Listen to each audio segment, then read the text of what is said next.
So my name is Scott Jameson. I have been working with SharePoint since before it was even called SharePoint. And one of my passions is making sure that in addition to getting it technically right, you understand how SharePoint affects things like company culture, adoption is really important, etc. So this session is going to be primarily about not IT or technology governance per se, because Microsoft has a lot of information on that on TechNet. This is really, do you have the right problem to solve with SharePoint? Do you have the right people, etc.? And so I've asked Susan Hanley, who is an expert in this topic, to join me today. And Sue and I actually worked on this book together, Essential SharePoint 2007. Anybody have a copy of this? I'm just curious. Bunch of hands. So that's good. So we're going to give away a bunch for the people that don't have this. We have about 5 to give away. So we'll figure out how to give them away. So probably like if you're sitting up here, maybe we'll give one, stuff like that. So, all right, Sue, why don't you introduce yourself a little more? It's got a limited shelf life, get them while they're hot. Get them while they're hot, exactly. We are working on the next edition. It's going to look the same but be green. And the first chapter to be finished is the one on governance. And so we are going to be able to, thank you, Addison Wesley, give away an advanced copy of that chapter. And so if you're interested, make sure you give us your card afterwards, and we'll make sure that you get an advanced copy of the governance chapter. So we have tons to talk about, way more than we can possibly cover in an hour. And so the rest of it, and some very, very specific and practical examples, because that's what we really believe in. This is really not, we're going to really give you something that you can take away and apply now, and then things you can also apply in the SharePoint 2010 environment. So if you want those specific, very practical examples, we'll make sure that you get a copy of the advanced chapter. Okay, so let's set the stage with a quote from Bill Gates at last year's conference. And he basically talked about the incredible growth of SharePoint as a solution. Pretty exciting. And, this spectacular growth has not just manifested across the gazillions of licenses that Microsoft has sold, but I'm guessing that in your own organizations you've probably seen the opportunity for uncontrolled and unchecked growth of SharePoint. And one of the challenges, of course, with that is that can result in failed business processes, failed solutions, and ultimately sort of a career-limiting move for the people responsible for deployment. And so what we've learned from literally hundreds and hundreds of SharePoint deployments is that success is not really about the platform itself. It's really about all of the things that surround the platform. And one of the most important things that surround the platform is the governance, the people, and the process governance, which is what we'll really focus on today, that help you deploy successful solutions. That's right. So one of the things we're going to focus on is the fact that technology is a small piece of it, and we'll get into that more. So let's get into the agenda. So basically, we're going to go through, why you need a governance plan, what it is, define governance. We won't spend a lot of time on that. But what does it mean in the context of SharePoint? Things like email, for example, that's an easy thing to roll out from a governance perspective because, you have a rule about what you can send, how big the attachments are. They're not even really governance policies, and you're pretty much done. But from a SharePoint perspective, SharePoint literally has 20 or 30 workloads from a what can you do with it perspective, and then it changes the culture of the company. So we want to focus on a lot of those aspects. The other thing I want to talk about is the fact that if you're an IT person in this room, the success of SharePoint often falls on your shoulders, and you need to take into account that it's not just getting the technology right? It's getting all this other stuff right, so getting the right people on board and on the team is really important. We're also going to go into a governance sort of top 10 list, an ode to David Letterman, and we're going to focus on kind of a prescriptive guide around these are the things you need to think about. There's also specific details in our session toward the end around 2010. So there's features that you're seeing this week that you're probably still digesting that really change the way people work, and it really changes the culture of the company enough so that you have to be aware of, hey, listen, you just can't turn this feature on in your organization. You need to think about the impact. So we're going to go through about 6 or 8 features in 2010 and really how to start planning for them in anticipation of that rollout next year. So here's how we want to approach our talk. I realize this is a very large room, but between the two of us, we have a gazillion stories, and the ones that we tell will probably be better if you help us decide what you want to hear. So we would like to see if you have any burning questions. We'd like to try and make this a little bit of a dialogue, so feel free to ask as we go along. We do better off the page, so I'm warning you in advance. It'd be much more fun for everybody, especially since it is early in the morning. But if we want to defer the topic to the end, we might sort of ask, if we're going to get to it later, we may ask you to defer. So feel free to take us off a little bit if there's something that you really want to know more about. That's right. So the slides are really more for your reference. You know, you can take them with you. But we're going to use them sort of as an outline and a guide, but we'll have a discussion and, like Sue said, a dialogue. So if you have questions, if you have things that you've seen, you know, let's do that. So my first point that I want to make is the fact that, you know, we talk about SharePoint solution success, and we know it's not just about technology. So for the first book giveaway, who can tell me what percentage of a successful SharePoint rollout is technology, roughly, typically? 20, all right, let's give her a book. So 20% is about technology. So here's the trick with that, right? You go out to Microsoft.com and you go to TechNet, all of the governance guidance, really probably 95% of that guidance focuses on the technology itself. It doesn't focus on what's your communication plan, what's your documentation plan, what kind of training you need, all that other stuff. Now, there are things to help end-user adoption and whatnot, like the Gear Up kit and things like that. And we'll talk about that a little bit, and we'll talk about it more tomorrow in an end-user adoption session. But we just want to stress the point that even if you're a technologist, you need to be aware of all these other things you need to do. And it's really easy to screw up a SharePoint deployment. And the reason, tell me why, Sue. Why is it so easy? Well, probably because people are involved, and people make mistakes. People don't want to change. I often am reminded of the joke about how many psychiatrists does it take to change a light bulb? Only one, but the light bulb really has to want to change. And I think that applies in corporate cultures as well. You know, I'm kind of just fine. Thank you very much. So a lot of the mistakes that get made are, you know, not sort of figuring out what SharePoint's for and what you should be using it for and what you shouldn't be using it for, right? Empowering users without training. So I've seen, you know, a user all of a sudden becomes an administrator of a site, but they have no idea how to actually change this stuff, right? You know, they change permissions, et cetera. Things like not treating SharePoint like an enterprise app. You know, SharePoint is under somebody's desk. And you have to think about, well, there's going to be cultural repercussions around deploying SharePoint. Things like letting users add items to a list. So has anybody run into a situation where you give a user a list and they put like 1 million items in it, and then it actually takes down the server, right? That's actually not that uncommon a thing. And the reason is the views, you know, in SharePoint aren't made to support, you know, millions of items. So you have to partition that information. Now, what's interesting is in 2010, there are a bunch of improvements that I'll talk about later that improve that, but also change the way users have to think about SharePoint, because SharePoint's going to do things behind the scenes that they need to be aware of. Not planning for scale and growth. I mean, again, that's more of an IT one, but it's also from a culture perspective and a governance perspective, who can do what? You know, who can create sites, who can't, things like that.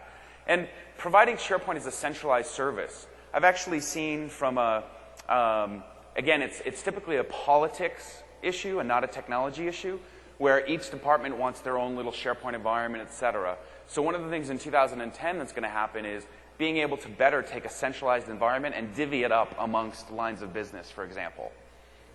And then things like testing, backup, and recovery. Again, that's an IT governance issue, but it's another issue where it's just overlooking things that seem obvious.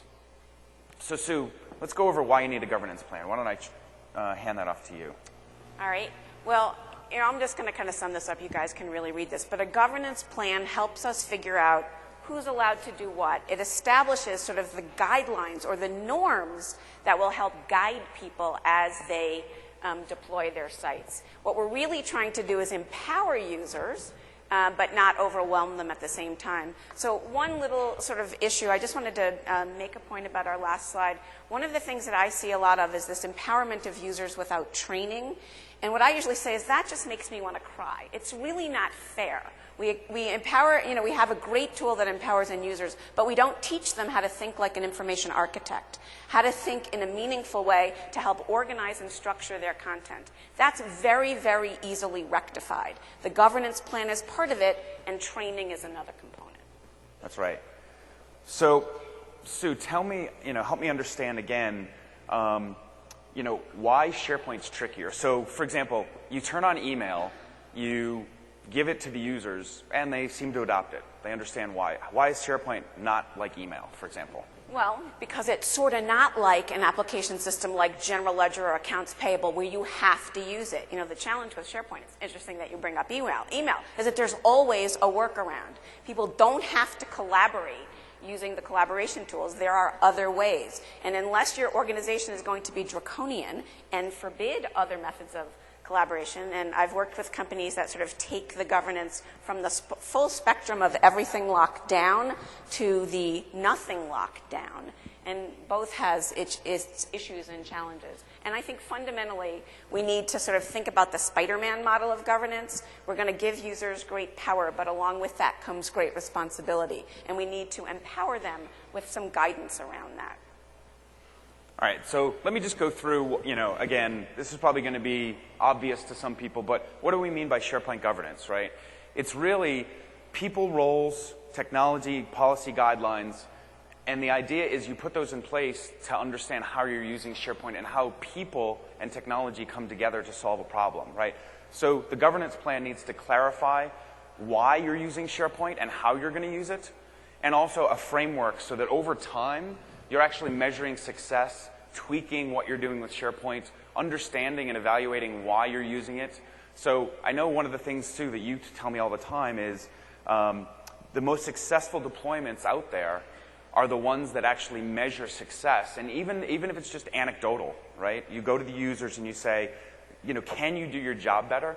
And if users are saying, no, this is a pain, right? Even if it's just anecdotal evidence, that should be a feedback loop early in the process to change the way you're using SharePoint. And if you get good anecdotal feedback, then you need to, understand that and do more of that, right? And I think the part that a lot of people don't do is they turn on SharePoint and then they never go ask the users if it's working for them, for example. Right, so I was going to say this is an absolute area of passion for me. I've written a lot about it, and I've got a lot of assets to share. So I would just say if metrics, someone's going to be accountable for metrics in this room. If that's an issue that you're concerned about, please come talk to me, because there's a lot of stuff I'm happy to give you that will help you sort of come up with a meaningful and reasonable approach for measuring the ROI of your solution. Not really today's topic, but I'm obsessed, so I'm going to put it out there. So let me go through what we consider, kind of the 4 key things, right? People. So people, we're going to talk about having a clear vision for the solution, but also making sure there's roles and responsibilities. So one of the key things is that, I typically see somebody points to an IT guy who used to manage Exchange, for example, and say, hey, you're the new SharePoint guy too. But there's no records manager, there's no search administrator, there's no end-user adoption person. There's no executive sponsor necessarily. Or if there are those things, there are key pieces missing, like an information or a library science person. And we'll talk about that more when we go through roles and responsibilities in particular. There's also the technology. So one of the things that was mentioned at the keynote, because somebody asked the question, was, what in SharePoint can help us govern better? And there are more things. So for example, in 2007, there were things like, quotas that you could apply.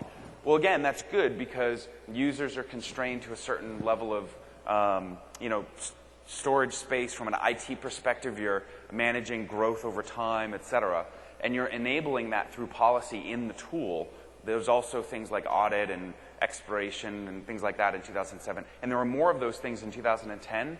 But the problem is you have to have the policy first, meaning you have to understand what you want to do before you can tell the tool to enforce that for you. So that gets us to policy, which is those usage principles have to be articulated somewhere. And the interesting thing is some of those might already exist in things like your compliance policy of how you use email attachments and things like that, or file shares. But some of them might not exist. For example, can people post blog entries within the company and then comment?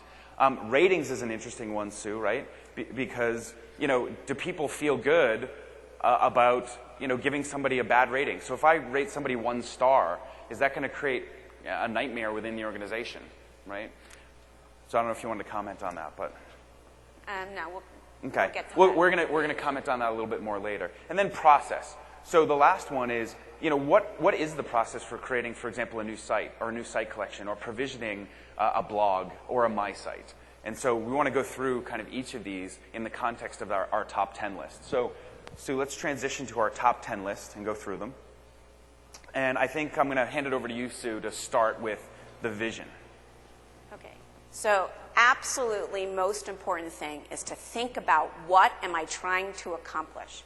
It is not good enough to say we need social computing. That's not a business reason. No one's going to wrap their head around that. You really need to understand why are we doing this technology in the context of not IT terms, but business terms. And so this is sort of one of my basic principles, and I know some of my clients are in the room. So one of the things that I do not allow is the R word. And that, for me, is requirements. There is no such thing as a requirement that a user is allowed to articulate to you. So you can ban them. It's totally okay. What you need to focus on is outcomes. What we want to find out is what is the business outcome that you're trying to achieve. And then requirements for the solution are derived from the outcome. So users tell you the business problem, and you can then, as an IT person, help define what are the requirements to help you achieve that outcome. And the best example I give for why I can't use the R word is if you tell me the system has to do something X, Y, and Z, whatever it is, and I tell you, great, that's going to cost $250,000.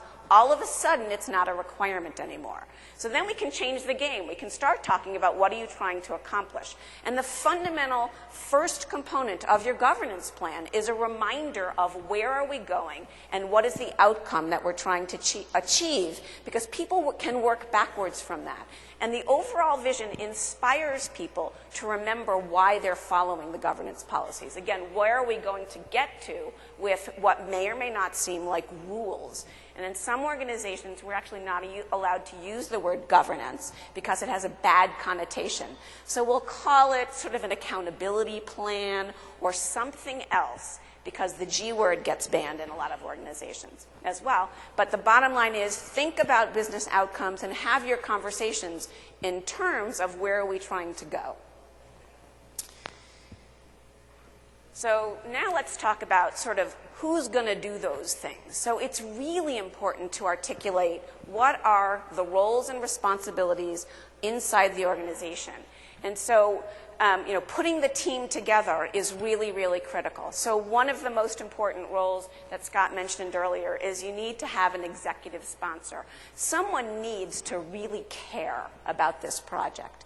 So in my former life, I was the director of knowledge management at a very large consulting organization. And one of the things we always used to say about starting a new knowledge management project is you need to have someone who really cares about the outcome. And the executive sponsor doesn't necessarily have to be the top person in the organization, but it does need to be someone who is influential and well recognized in the organization so that their sponsorship will mean something. So absolutely critical in this scenario as well. And I'm going to, going back to this, how many of you are running SharePoint 2007 today? Good chunk of you. So of you, how many plan to upgrade to 2010 at some point, probably? Probably most of those same people. So one of the things that I've seen is that SharePoint really became mature in the 2007 timeframe. It really, gained that momentum, the critical mass. And the interesting thing, though, is that even though the technology sort of matured, how it was adopted in organizations, again, wasn't necessarily there yet, meaning a lot of these roles and responsibilities didn't exist or were misunderstood, et cetera. And I would highly recommend to use the migration from 2007 to 2010 as an opportunity to take stock, not just in, what data should we migrate and all those technical issues, but take stock in, do we have the right people in the organization thinking about, how SharePoint's managed, or thinking about, who's managing our records management archive, or thinking about search keywords and best bets, and like all these ways that SharePoint is only going to work if someone's thinking about those, right? There's a lot of problems with customers that I've seen that just turn on search, for example, but they don't care and feed search, right? And that's really what gets it from a 50% solution to a 100% solution.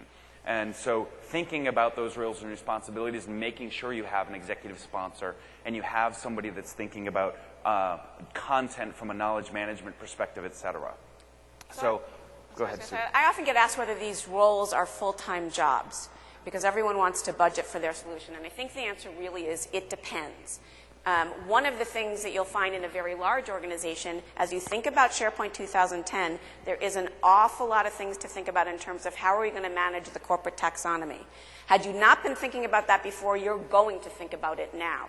And that role may, in fact, in the initial stages, be a full-time job, depending on, again, the size of your organization. There is no one-size-fits-all governance model, but these roles are going to be filled either by part of a person or by a whole person, and it really depends on the size of your organization, the number of site collections you have, how you've empowered your users. So the bottom line about the roles that you're seeing us describe here is that you will have some element of them in your organization, but one person can fill more than one job. So one of the things to think about in terms of how do we set up our team is to think about making sure that as you figure out what these roles are, crafting essentially a job description for each role. So one of the things that is in the governance chapter of the book, by the way, governance is part of chapter 1 of our current book, but it really wanted to get promoted to be its own chapter. And so it got promoted in the new book. And one of the things that we've included is some sample job descriptions that you can use to say to your executive sponsor, here's what I need you to be able to do. I don't need you to be an expert in the technology, but I do need you to evangelize the business problem. And you need to talk about it at every opportunity, at every meeting. And if you get a really good one, like our friends at Heinz, you get them to actually do things like refuse to respond to an email message if there's an attachment. Only respond if there's a direct link. So, yeah, what we do in our group is if somebody sends, this is kind of silly, but if somebody sends an email with an attachment, we send them an email back saying, bad collaborator. And basically, that's a reminder that we want to use the tools more effectively, like, put the document up there, send a link to it, all that kind of thing. But to your point, Sue, if you don't have that at the executive level and setting the culture, then SharePoint's just going to fail, and you're not going to know why. It's not going to be an IT problem. It's going to be an adoption cultural problem. Right, and it's not just at the top, obviously. And if you move down, here's one thing I want you to take away, that one of the messages around governance really in the SharePoint world is we're all responsible. And yes, someone is accountable for the content, but everyone's responsible. So my mandatory rule when I design sites is there must be a very clearly identifiable owner of that particular page or of that content. And everyone in the organization is responsible for letting that content owner know if the information is not current, is not correct, is spelled wrong, whatever it is. And part of the governance message is it's all of our responsibility. We've sort of disintermediated the webmaster in many cases, so you could blame it on someone else for not making my updates on time. The SharePoint model really says we can now delegate that responsibility so everybody's in charge. That's right. So you can't read these, and probably I know that. So you're obviously going to be able to download the slides, but we've got actually a lot more on this topic, and I can get that to anybody who wants it. Yeah. All right, Scott, go for number 3. Okay, so the other thing in the governance plan and considerations is the deployment model. So the next two are sort of the most technical. I mean, again, this is not a technical session.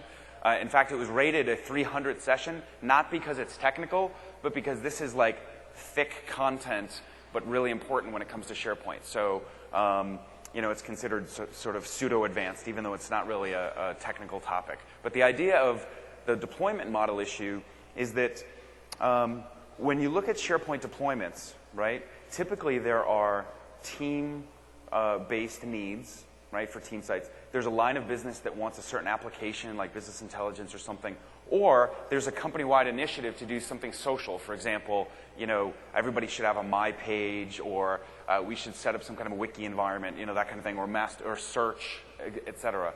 So one of the things you want to think about is, what is your model for deployment? And it's okay to actually have more than one. So, for example, you can actually come to a decision to say, listen, we want to have many farms right? Or we only want to have one from a centralized perspective.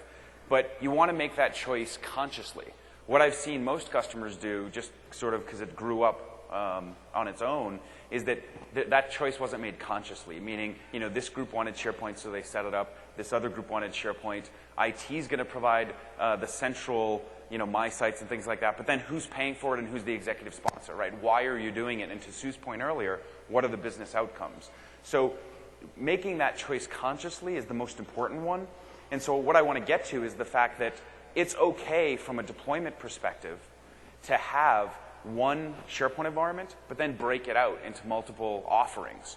So one of the things when I talk to sort of central IT in SharePoint, they're trying to figure out what their offering model is.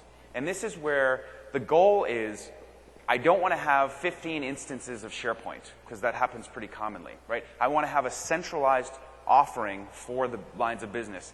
But the problem is one size doesn't fit all, and here's what I mean. Giving users a playground to go create a team site where they can just throw some documents up there, do whatever they want, that's very different from a line of business application that the CFO uses, to do their quarterly reporting and things like that. But they're both SharePoint based. And so one of my recommendations, very highly recommend this, is even if you only have one farm, split it up in terms of web applications and things like that into multiple offerings. And it sounds like, oh my God, that's way too complicated. But what it does, it actually simplifies your life, because you could do things like, okay, I'm going to have a team, HTTP team, which does things like anybody can provision a site there, but all site collections have a pretty firm quota. But then the sites automatically get deleted in 6 months, whether the user wants them to or not. But you make that known. And you make it clear that these are for short-lived projects, for workspaces, things like that, that will go away. But there's also no customization allowed on those sites, right? And then you have sort of a middle tier of service, which says, listen, if you're a line of business and you want SharePoint and you want customization and things like that, then we are going to provision it for you, and it's going to be more like a project that you're used to in terms of coming to IT, et cetera. And then maybe even have a gold level of service where maybe you do have a dedicated farm, but that would be an exception rather than the rule, right, for those instances. Now, what further complicates this is that that's just how you provision sort of your offerings, but then you have, all these different usage models within the company around things like, is it a division portal? Is it my sites? Is it a project site? And those are not just ways to logically divide your SharePoint farm, but they're also, from a governance perspective, you need to figure out, well, who's managing that environment from a content perspective, an administrative and security perspective, et cetera. So you want to, again, go into that with your eyes open, is my recommendation. And what's going to further complicate this in 2010 is things like sandbox solutions, right, where maybe now you can have an offering that says, we're going to give you a site collection line of business. We're going to let you do sandbox solutions, which means they can create web parts and upload them without an IT administrator even knowing, basically, assuming you give them that permission. But that's okay because it's a limited object model. Again, we're going to make sure that they can't do anything they wouldn't normally be able to do in another environment. So again, thinking about how you logically divide, not physically divide, but logically divide SharePoint. I don't know if you want to comment on anything. Well, I was going to say, what this really means is more than one governance model, right? So you're going to have loosely governed sites all the way up to tightly governed sites, and that's totally okay, and it's a very healthy way to think about governance. Perhaps you don't mess around with what's on, you don't have a lot of standards other than your existing IT policies about appropriate use on the private side of someone's My Site. But on the intranet, which is wide audience, widely exposed, you'll have more governance. And, by the way, the corporate communications people don't have time to monitor everybody's My Site. So it's totally okay to have different governance models. But again, make it clear. It's not, the government, to take this really home, it's really not one size fits all for your governance plan. There's going to be more than one. Right. So when somebody asks the question, what do you allow people to do? The answer should be it depends, because it really depends where they are. Right? It's sort of like, is it okay to wear ripped jeans? Well, it's kind of a vague question because, am I going to a wedding or am I going to a friend's party? Right? It makes a big difference in terms of what sort of the rules are, if you will, and that's where the different governance, models fit, because it really depends on what you're doing. All right, let's go to number 5. So you're going to want to have your policies, and you're going to want to explicitly define them. And you can read this slide because I really want to get to number 6, which is sort of what we call this Sue's favorite. And I have this thing that I like. See, the problem with policies is that people can never remember them. So what I want you to do is come up with consumable chunks of things that people can remember. Catchy phrases that people on the user level and people on the design level can remember to just keep in mind as they're designing their sites. So let's go through a few of my favorite design principles. So there's the Spider-Man one, with great power comes great responsibility. I almost always play the sound clip when I'm sort of going over design principles because I want people to have multiple ways to remember. So as they're thinking about an individual site over which they have power, they think about A, how much time am I spending tweaking the themes? You know, do I like the pink one or the blue one? Am I even going to allow that? And where am I going here? And why am I doing it? Thinking about encouraging people who are building team sites, if knowledge management or sharing knowledge and avoiding sort of maximizing the reuse of best practices is part of your corporate vision, one of the objectives for SharePoint, then the default access on team sites should be read for the enterprise. Now, that doesn't mean you can't lock it down, but if the vision is knowledge management, you start with keeping it open, because the minute you start shutting it down, you're rebuilding the silos that you're really trying to not have anymore. So what you say to people is that's the theme. The default access is open. Close it if you want to. Now, I have clients who are doing the exact opposite.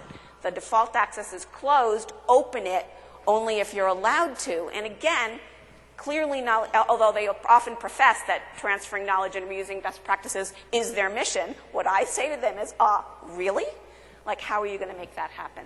So there's also guiding principles that you want to talk to users about. Things like no email attachments and sort of being mean to people if they do. Whoa, I wasn't mean.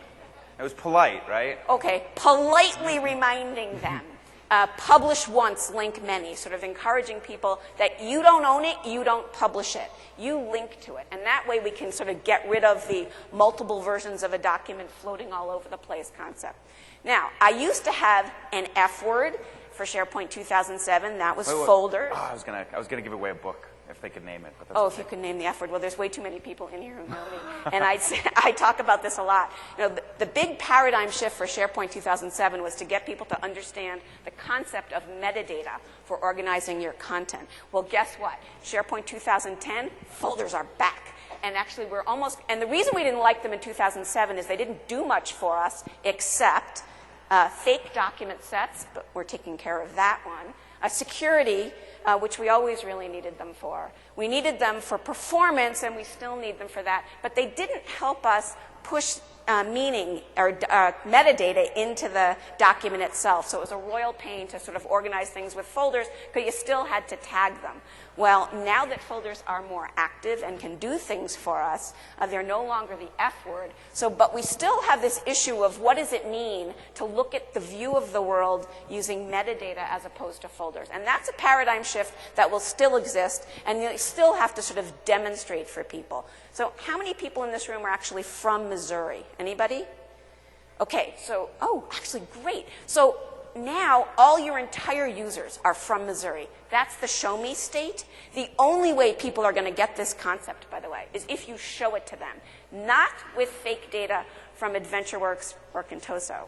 It's going to have to be your data. You're going to have to show people the value proposition with terms that mean something to them.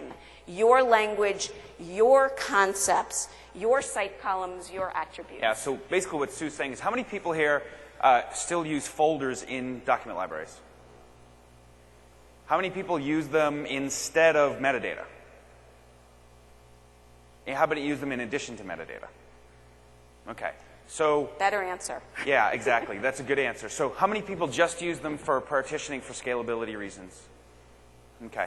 So basically, I think one of the things that we've seen is that tagging in 2007 is kind of a pain. Tagging in 2010 is a little bit easier from some of the things Sue said around document sets. There's also a new feature that we'll talk about a little bit later that is going to help. But the idea is that folders hide the information. It's not discoverable when something's in a folder. You can't see it unless you go into the folder to look. And so one of the things about metadata is that, data is a lot more discoverable, et cetera. So that's why Sue is a huge proponent of not folders for that reason. And well, basically, metadata. I can't use the no F word anymore. Yeah. But the bottom line is, why are we doing this? It's about finding content, right? So the thing that I really hate is when I hear from people, we moved all our stuff to SharePoint and we still can't find anything. Well, duh, it's because you didn't identify anything about it. You're expecting the full-text search engine to find things that you need. It's not you need a little help. Give it a little help. All right, so let's talk a little bit. Scott's going to let me talk about number 7. This is his talk tomorrow, but he knows this is another one of my areas of real passion and about which I have 7,000 stories. I've lent him a bunch of them for tomorrow, and I'm only allowed to tell one. But one of the things, it's not technically part of governance, this sort of launch and rollout strategy, but here's the bottom line. Just like governance lives with your solution forever and ever, launch is not a one-time event, right? You need to think about rolling things out, your adoption strategy, your training strategy, as an ongoing initiative. And so I believe that it's okay to have a little fun when you do something new. So as you think about how you're going to migrate to SharePoint 2010, the user experience is likely to change, and you're going to introduce some new things that people are allowed to do. It's totally okay to make this different and to do something fun. So one of the things that one organization that I know did to launch their new rebranded intranet when they went to 2007 is they sent out birth announcements, essentially, with appropriate candy to go with, and they managed to figure out how to deliver it in every single office in their entire global company at exactly the same time so that everybody sort of appreciated that this was the birth of something new. I have some clients who have done even wackier things, probably not allowed to tell about the scavenger hunt story, but in any event, I have there's like a whole bag of tricks of things that you can do.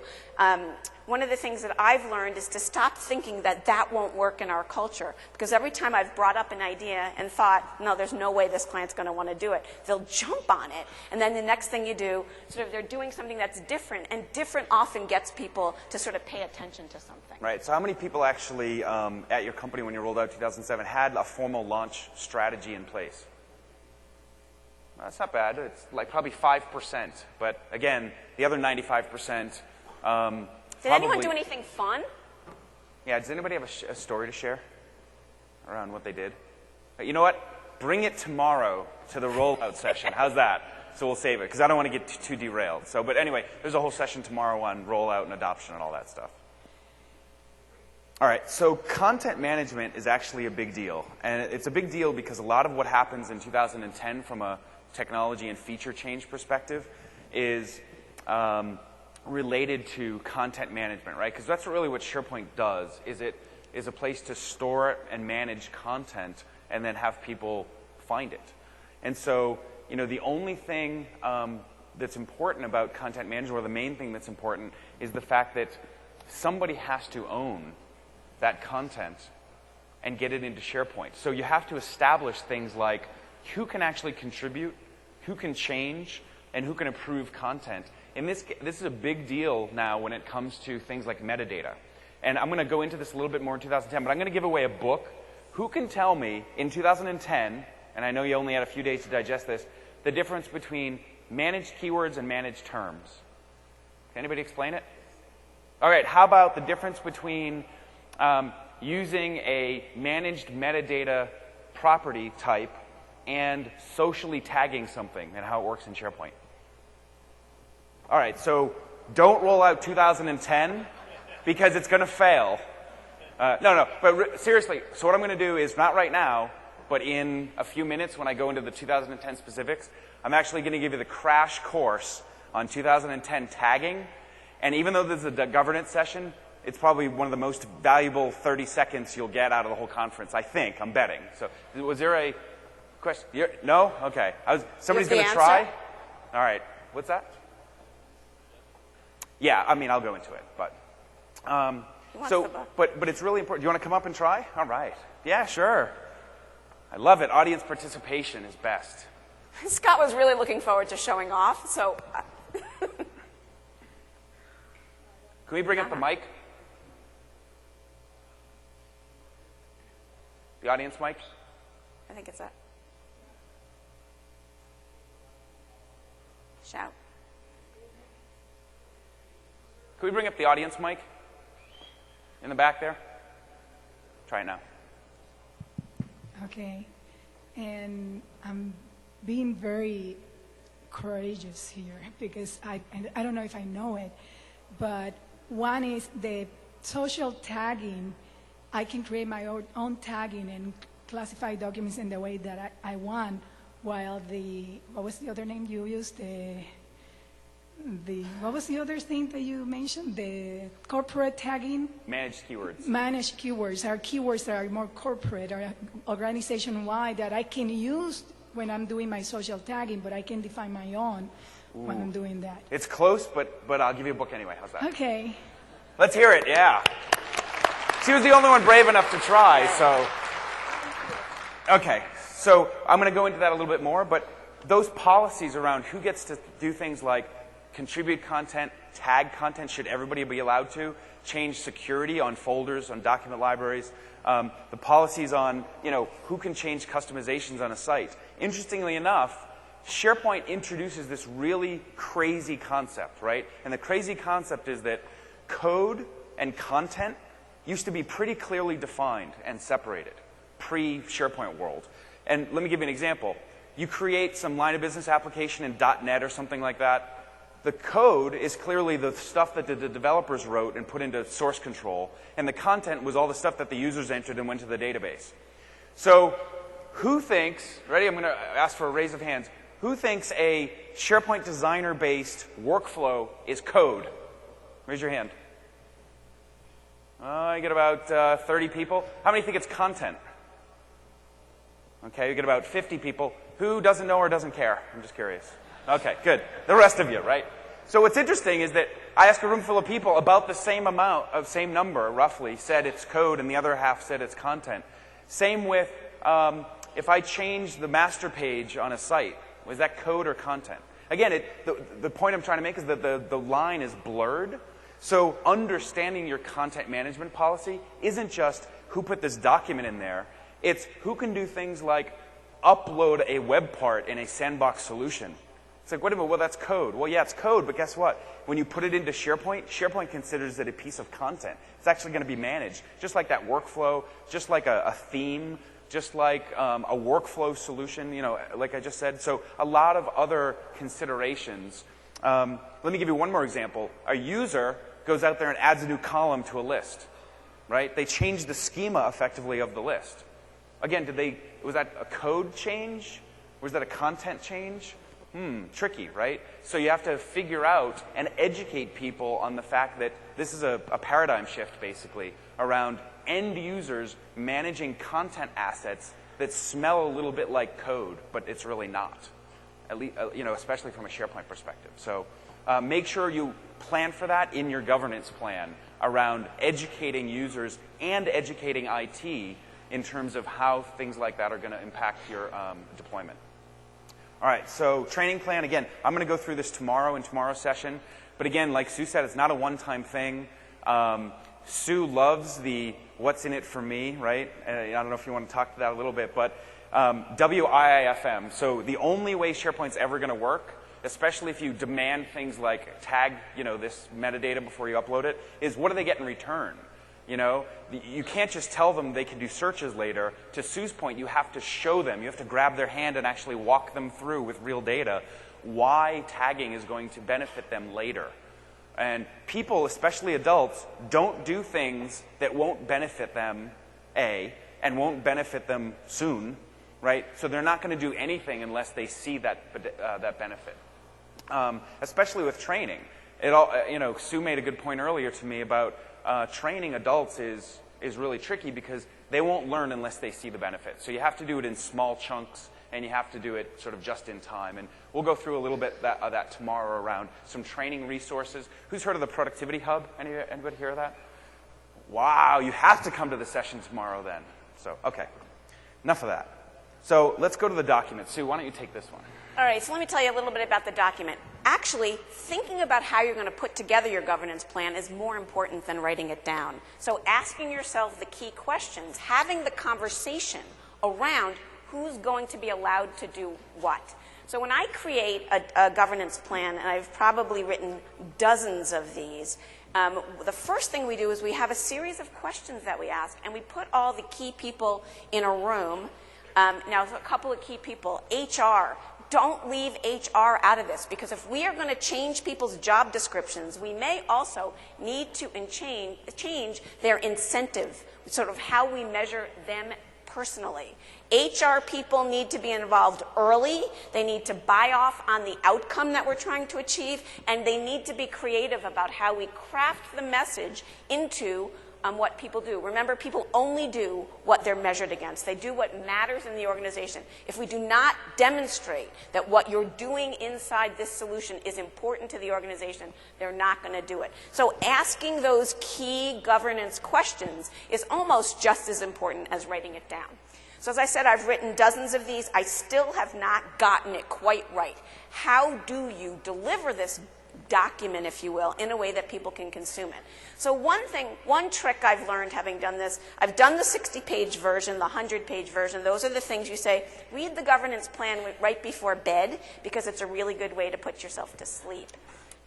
We came up with this concept of guiding principles, little quick things with catchy phrases that people can remember. We've also thought about, and we've done, sort of chunking up the governance plan into consumable modules. So describe the vision and the roles and perhaps the guiding principles in one version, and then set your policies out in maybe another document, guiding principles or guidance and best practices in another, or deliver that in a more creative way online. And then procedures can clearly be isolated from the rest of governance. So don't think of what you're producing as one massive document. Try to think about how people are going to consume the content, and the idea is to deliver it in a way that they can act on it in the course of doing their job. And this is really an evolving concept in terms of usability, in terms of solution design. And I don't know that we've quite got this right in the industry. We know we need governance. We know the conversation is critical. We know who needs to play. We just haven't figured out how to absolutely deliver it so that people can act upon it in the moment.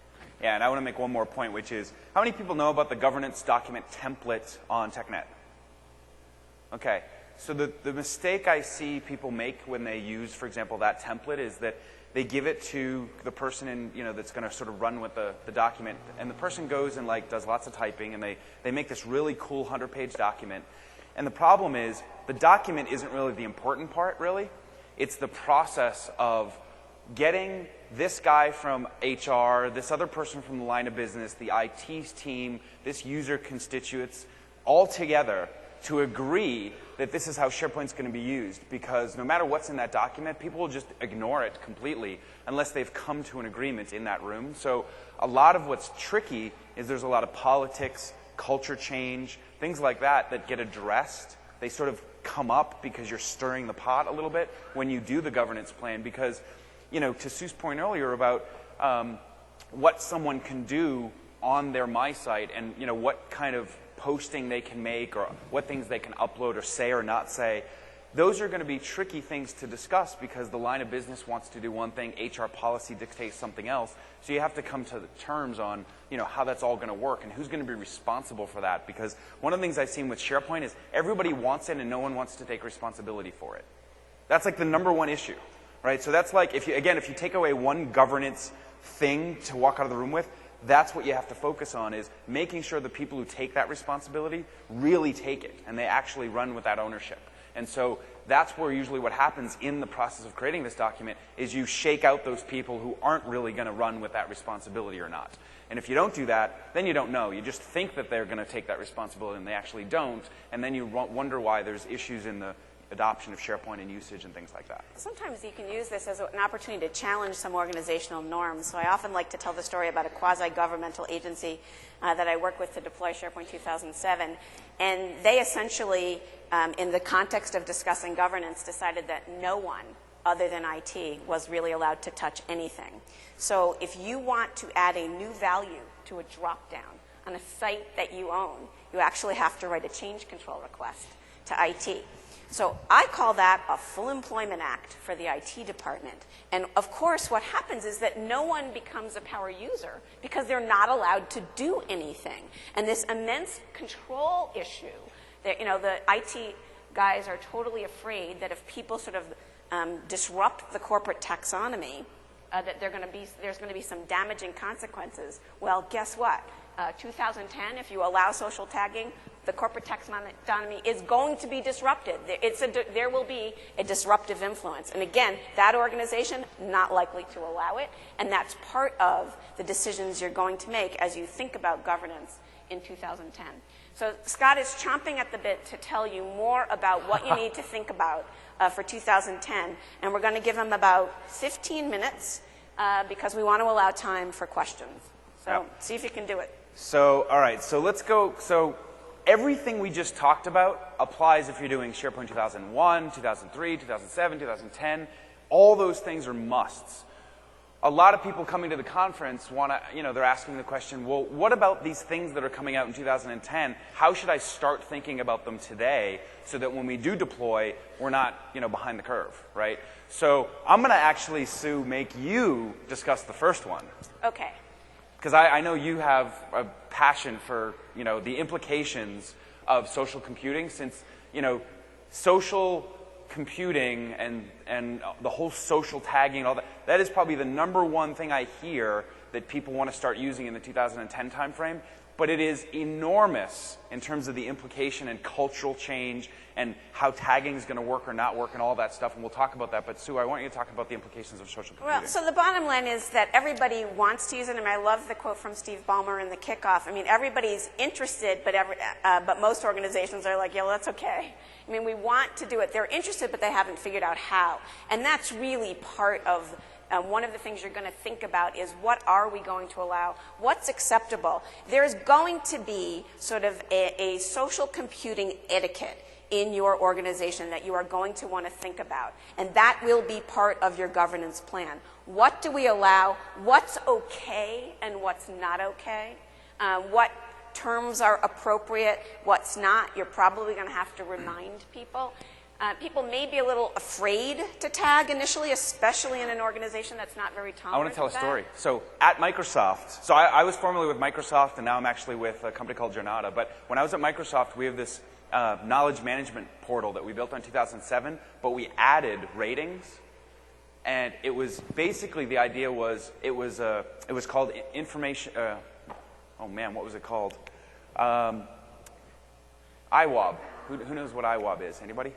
Anyway, the idea was it was a place for uploading documents, and if you thought it was interesting intellectual property, right?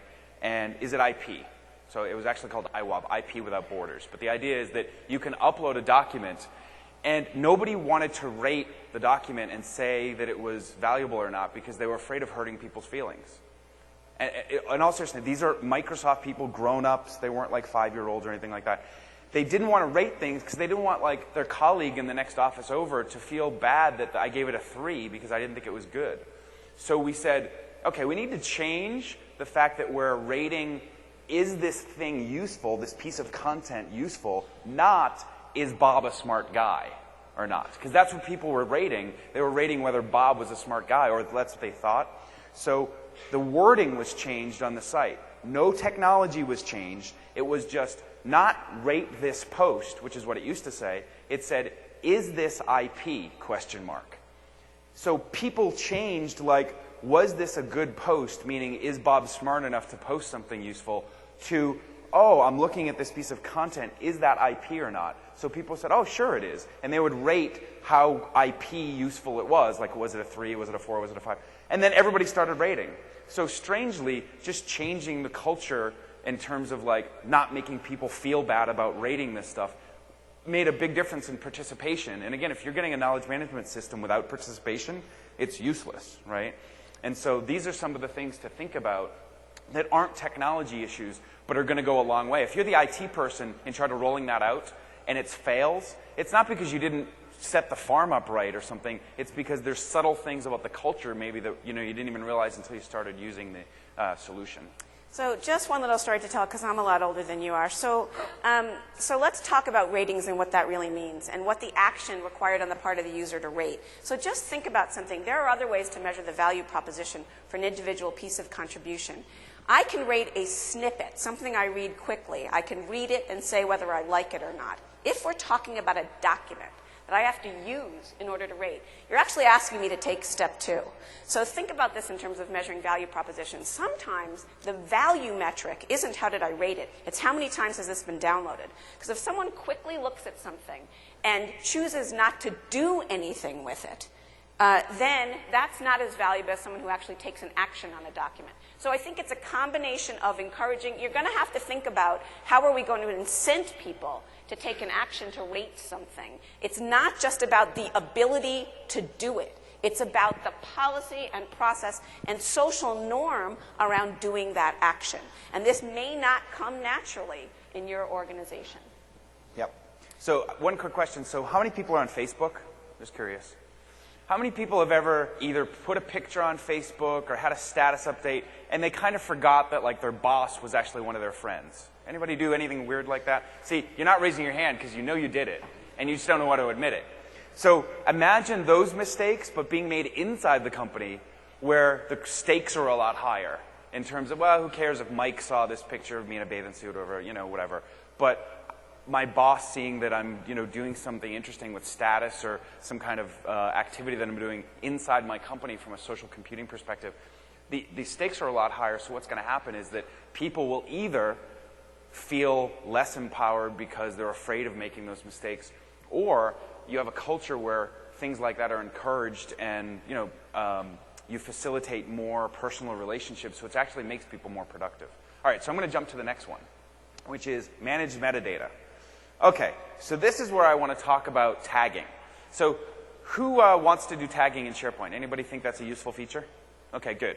So this is where tagging gets tricky, because the whole managed metadata thing has a few implications. So first of all, the difference between a managed keyword and a managed term, they're both managed in the managed metadata service, which is part of the new services collection, and it provides essentially a taxonomy or folksonomy to site collections. So what managed keywords allow you to do is let users type in phrases or single words and or multiple tags of phrases and single words on an item. So if you look at the out-of-the-box schema, how many people know, for example, in 2007, when you create a new item based on the document content type, you get like title, modified by, you know, there's like 5 properties that you always get. Well, now there's 6 in 2010 if you have server, not SharePoint Foundation, but if you have SharePoint Server 2010, there's a 6th. And that 6th is called managed keywords. And what that is it's a data type of type managed metadata, which basically means people can just type in whatever tags they want. Now, when I say people, it's just people who have edit permissions on that document. So it's either the author or someone else who can edit it. So it's a way to free-form tag that document, but it still goes into a column. And so that means it's not a social tag. It's not just any old person tagging it.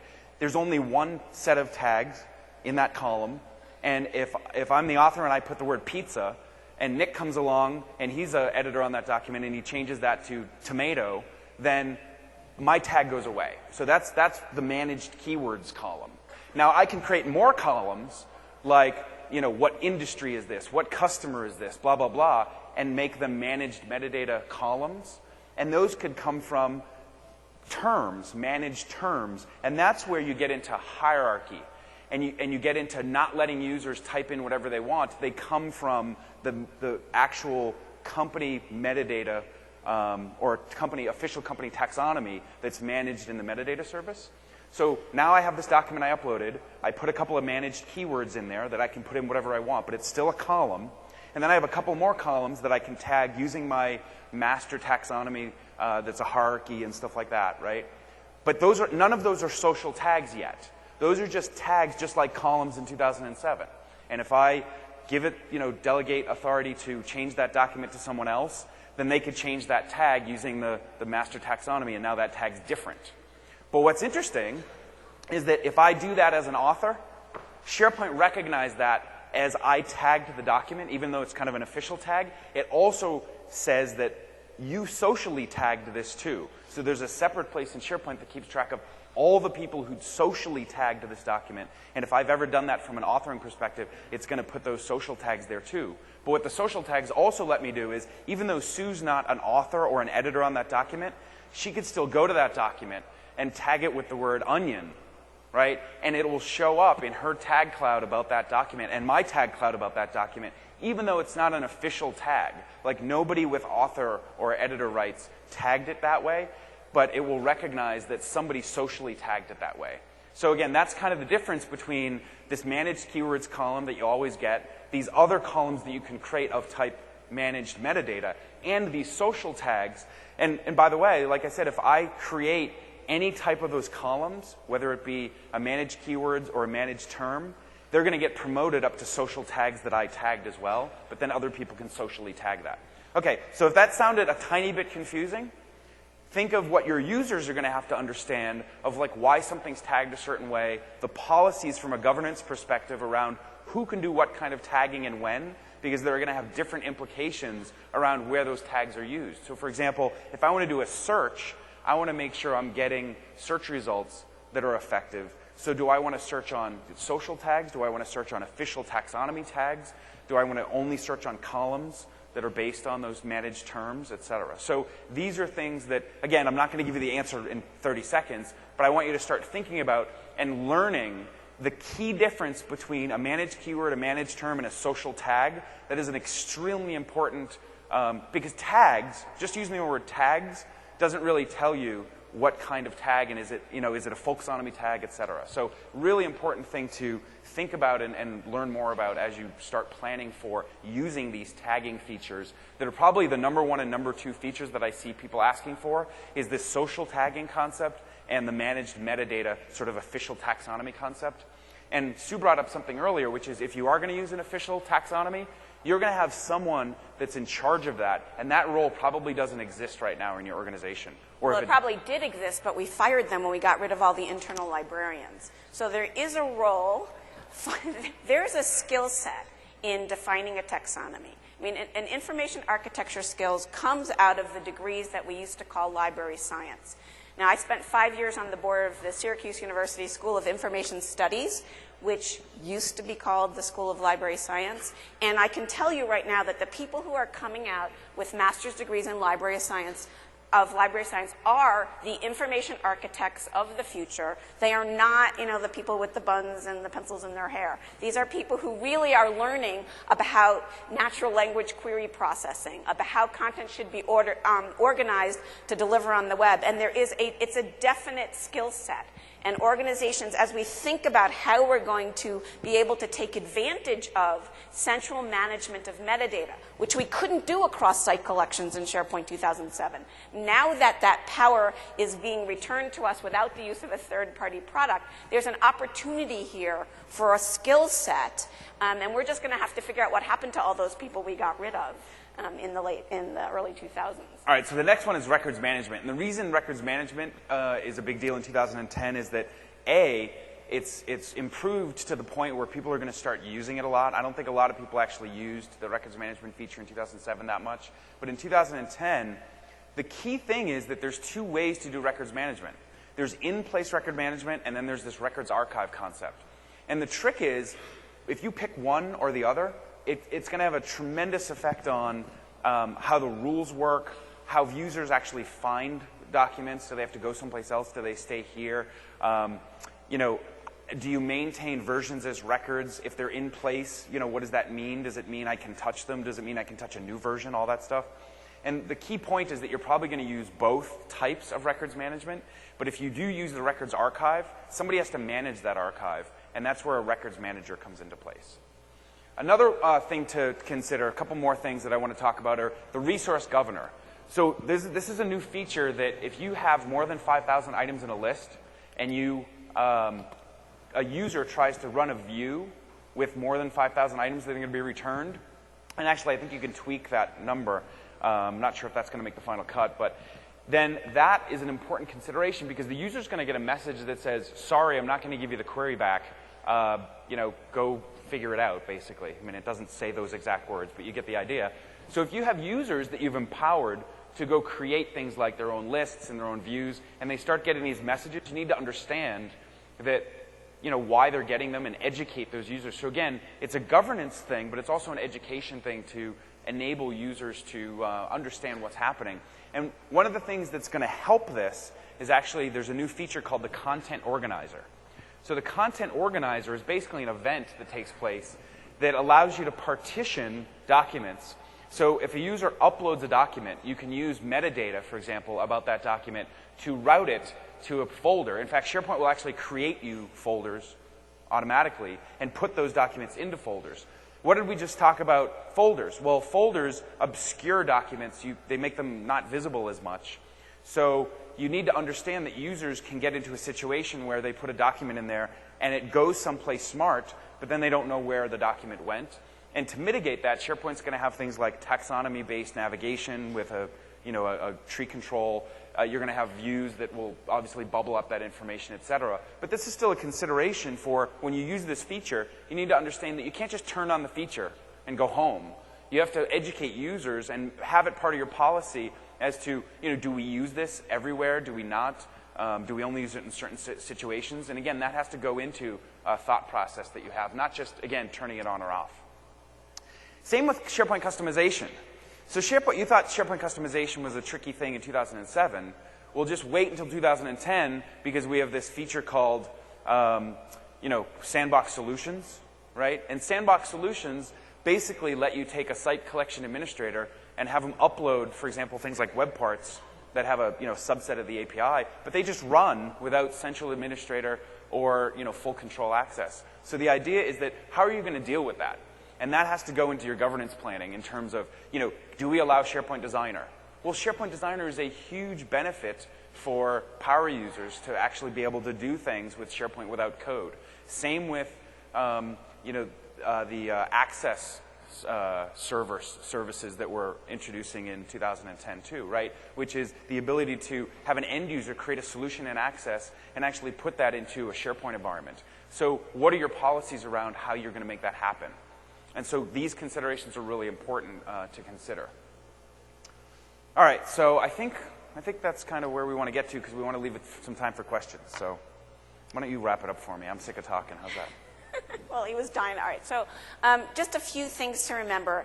You do want to keep your governance plan simple. Solutions need a strong governance plan, but one thing I want to caution you about, this is not life or death in the most case, and you are allowed to evolve your thinking about governance. So think about sort of evolving your deployment of various features and functions when your organization is ready to consume them and when you've had the opportunity to think about how we're going to govern around them. You can sort of pilot something in your organization, see how people and the solution behaves, and build your governance plan around what people want to do, what they like to do, and what they find useful. So it's never done. The governance plan shouldn't really constrain what you're doing, but it really doesn't end. It's something that you want to think about on an ongoing basis. Yeah, and you'll notice that, again, we didn't really talk much about technology governance, and that's where a lot of the guidelines on TechNet really focus on things like, how do you delegate permissions to IT folks and, divvy up logical design in terms of sites and site collections, and then how do you plan for things like backup and restore and all that stuff. And again, those are all technology-oriented mainly. We wanted to focus more on the bigger picture, frankly. Technology is sort of a subset of the overall picture. But you want to make sure you don't ignore these other factors because it really goes into the only way to get SharePoint to be successful is to start thinking of these things. So, by the way, is the person here who asked the governance question to Steve B. in Monday's session, are you here, the woman? Just curious. Because I feel like the question wasn't answered. Meaning, I know Tom and Steve did a good job saying, hey, listen, we're going to put more of that guidance on TechNet. But really, the guidance on TechNet is going to be more in that 20% box, which is really around IT governance. The rest of it, Microsoft can't tell you how to do that, frankly. They can't tell you what your company culture is and how fast you can move and which sort of tagging you should use or shouldn't, right? The reason there's 3 different types of tags that I just explained, you know, the managed terms, managed keywords, and social tags, is that they're for different things, and you have to figure out which is best in a certain situation. Microsoft can't tell you that, right? You have to figure that out, and that's part of that governance. So it's tricky because, you know, it's something that that, you know, folks like Sue, for example, focus, you know, 100% of their time on is helping customers do that. So if there are any questions, can you come up to the mic here? We have like 2 minutes before we're going to get kicked out, by the way, because we didn't start the timer on time. Oh, we didn't start on time. Oh, we didn't look at start the that. timer So we on have time. 2 minutes. But we're around, so be sure and come and talk to us. And as I said, if you're interested in getting that early chapter, which comes with a discount, by the way, if you want to buy the entire book, please give me your card and we'll make sure you get it. Yeah, so give us the card if you want the sample chapter. Okay, well, thanks. Sure, here you go. Yeah.